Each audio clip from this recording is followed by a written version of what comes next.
18 વર્ષની ઉંમરે 300 પુસ્તક ખરીદા, મહાપુરુષોના જીવનચરિત્રો, કર્મયોગીના જીવનચરિત્રો, ભારતની ગુલામીનો ઇતિહાસ, આ બધું ખૂબ જાણ્યું, વાંચ્યું અને એમાંથી સાર કાઢ્યો કે કોઈ પણ પ્રશ્ન હોય જીવનથી લઈ અને રાષ્ટ્રનો, તો એને મૂળમાંથી ઉખેડી નાખીએ તો જ એનું નિવારણ થાય અને આપણે સુખી થઈ શકીએ અને સુરક્ષિત થઈ શકીએ. અને જીવનથી ઉપર ઉઠવું, પેટ ભરવા માટે જીવન ના જીવવું, માત્ર પરિવારથી પણ ઉપર ઉઠવું, ઈથી શક્તિશાળી. પછી જ્ઞાતિથી ઉપર ઉઠે, ઈથી શક્તિશાળી. અને સંપ્રદાયથી ઉપર ઉઠે ને, ઈથી શક્તિશાળી. મારે હૃદયની વેદના છે કે દુનિયાની આ મોટામાં મોટી સંસ્કૃતિ એ ગુલામ બને, એ દેશ ગરીબ બને. એના મૂળમાં આપણે વ્યક્તિલક્ષી છીએ, પરિવાર બહાર આપણે કંઈ વિચારતા નથી, કાંઈ કરતા નથી. એથી આગળ હાલી તો જ્ઞાતિ સુધી જઈએ અને અહીંયા ફરજ પડતી હોય છે, જ્ઞાતિનું છે એટલે દાન દેવું પડશે, થોડીક સેવા કરવી પડશે. અને સંપ્રદાયના ખીલે બંધાયેલી બકરી જેવા આપણી વાસ્તવિકતા છે કે જે કાંઈ ધર્માદો કરવો છે તો સંપ્રદાયમાં. ઓલા નકરા બાંધકામને મહોત્સવો જીકે રાખે ને જલસા કરી રાખે, અને આપણે ખોટા આત્મવંચનામાં છીએ કે પુણ્યનું ભાથું બંધાઈ ગયું. પણ જ્યાં પ્રશ્નનું નિવારણ થાય, કોઈના દુઃખનું નિવારણ થાય, કોઈને સુખની પ્રાપ્તિ થાય, નવો વિકાસ અને વ્યવસ્થા થાય, રાષ્ટ્રની આબાદી થાય, એ જ પુણ્ય છે, એ જ ધર્મ છે. બીજો કોઈ પુણ્ય નથી, બીજો કોઈ ધર્મ નથી. પૈસાનો સમયનો વેડફાટ છે. એમાંથી મેં મારી જાતને બહાર કાઢી છે એનું મને ગૌરવ છે. અને એમાંથી જાતને બહાર કાઢેલા આપ સૌ છો એ મારો વિશ્વાસ છે. એટલે આપ સૌ અહીંયા આવ્યા છો કે જળક્રાંતિ ટ્રસ્ટ જ્ઞાતિ, સંપ્રદાય, જાતિ વાળાથી સાવ ઉપર ઉઠી અને સમગ્ર ભારતીય સંસ્કૃતિ અને રાષ્ટ્ર માટે કામ કરે છે. આપણે સૌએ સાથે મળીને દેશને જળક્રાંતિ આપી. ગીર ગાય આપણા આંગણે યોજના એક વિચાર સ્ફૂર્યો અને ગીર ગાયની ક્રાંતિથી દેશમાં ગીર ગાયને રાષ્ટ્રીય બહુમાન મળ્યું. ગીર કરતાં સવાઈ મૂલ્યવાન છે કાંકરેજ ગાય, દુધાળ, કઠોર અને ખડતલ. અને આ વાંચડ ના જાય. ગઈ સાલ આપણે યાત્રા કાઢી તો મારા આત્મીય જન તરીકે તમને કહું છું, કોઈને ખબર નહોતી કાંકરેજ ગાય લેવાય. એ કાંકરેજ ગાય હમણાં એક ગાય 1 લાખમાં એક માણસ પરાણે લઈ ગયો એક ગૌશાળામાંથી, અને એક ગાય એક મુસલમાન ગૌપાલક પાસેથી એક ખેડૂતે 1,10,000 લીધી. આ પરિણામ આપણા સૌના કાર્યનું છે. અને હવે આપણે અટકીએ નહીં.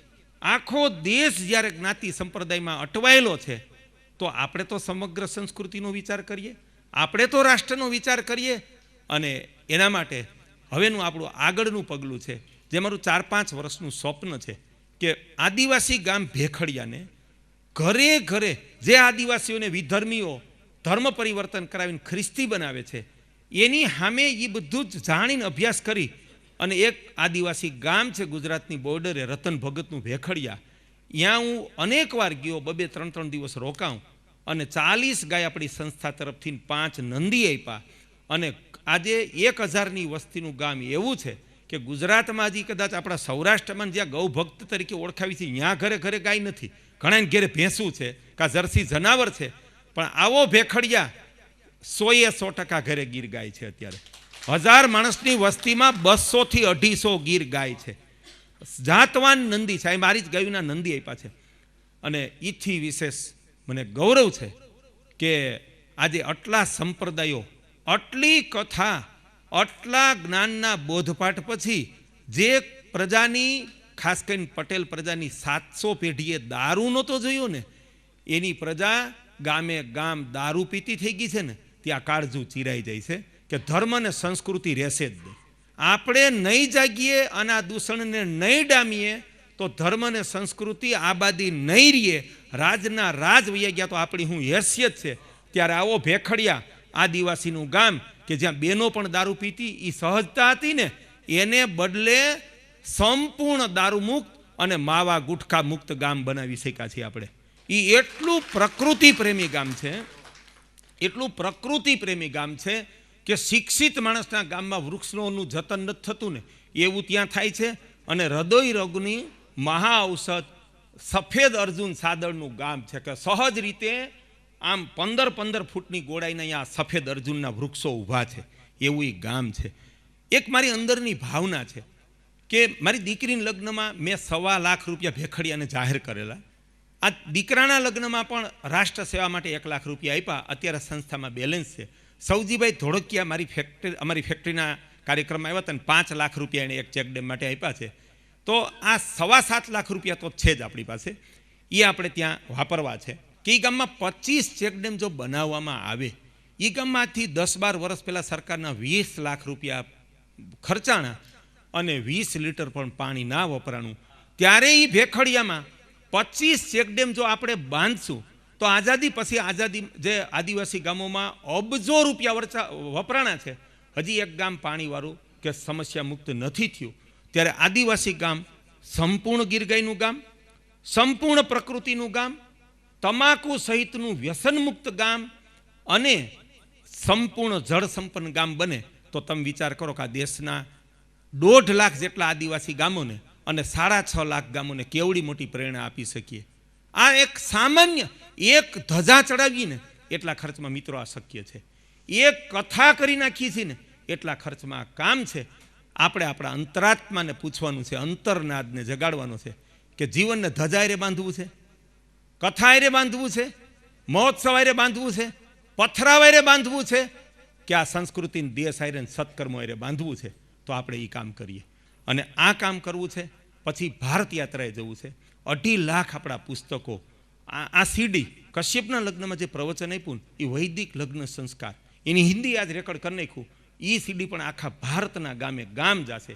1 લાખ સીડી અને 2.5 લાખ પુસ્તકો લઈ અને જવું છે. અને જે પાણીની ક્રાંતિ, જે ગાયની ક્રાંતિ સૌરાષ્ટ્રમાં થઈ, તો એ આપણે આખા ભારતમાં ના કરી શકીએ.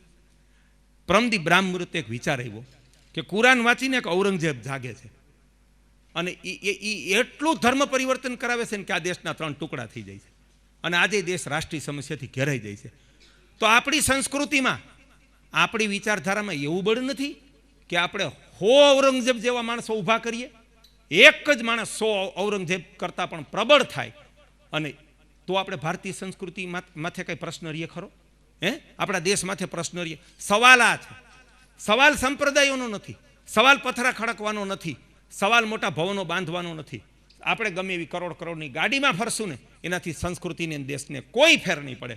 ભલે સામાન્ય મકાનમાં રહેતા હોય પણ આપણે પ્રાણવાન જો પ્રજા ઊભી કરશું ને તો જ સંસ્કૃતિ રાષ્ટ્ર સુરક્ષિત છે. અને 2020 પછી ભારતની પ્રજા જર્મની, જાપાન, ઇઝરાયલના કરતાં પણ પ્રાણવાન ને પ્રબળ બને કે 100 દુશ્મન સામે એક ભારતીય નાગરિક ના ડરે, એવા કામની મેં જાતે સ્વયં જવાબદારી સ્વીકારી છે કે આપણે શું કામ ના કરી શકીએ. અને ત્યારે મારો વિશ્વાસ છે કે આ બધા રાષ્ટ્રના કાર્યોમાં, આ સંસ્કૃતિના કાર્યમાં અમારા પરિવારના કે આત્મીય જન તરીકે તમે સૌ સાથે છુઓ. અને ચાલો જાગીએ. ત્યારે મેં અહીંયા ઉદાહરણ આપ્યું હતું કે એક ડાયરો આરબમાં સંકલ્પ કરે કે દારૂ હરામ કરે અને આખી સંસ્કૃતિ દારૂ મુક્ત થઈ શકતી હોય તો આપણે તો સત્સંગી કેવડાવીએ છીએ, વૈષ્ણવ કેવડાવીએ છીએ, ઉજળિયાત કેવડાવીએ છીએ અને આપણા ઘરના ઉંબરે દારૂની બોટલું ટકોરા મારે છે. ત્યારે આપણી જાતને વિચારવાની જરૂર છે કે એ દારૂના પ્રવાહમાં તણાઈ જવું છે કે ઊભું થવું છે અને પોતાની જાતને, ગામને અને સંસ્કૃતિને, રાષ્ટ્રને બચાવવા છે. તો એના માટે આપણે દ્રઢ બનવું પડશે, આપણે કામ કરવું પડશે. ઓલા ઢાળમાં ગબડતા પથરા જેવાની કે હવે ચલણ થઈ ગયું, એ માણસનું કોઈ અસ્તિત્વ જ નથી, કોઈ હેસિયત નથી. એવા જીવનનું શું મૂલ્ય છે? ત્યારે આપણે ખુદ શક્તિશાળી બનીએ, આપણે કામ કરીએ, આપણા દેશ અને સંસ્કૃતિ માટે કામ કરીએ અને એના માટે આપણે સૌ સાથે છીએ. એ મારી શ્રદ્ધા છે.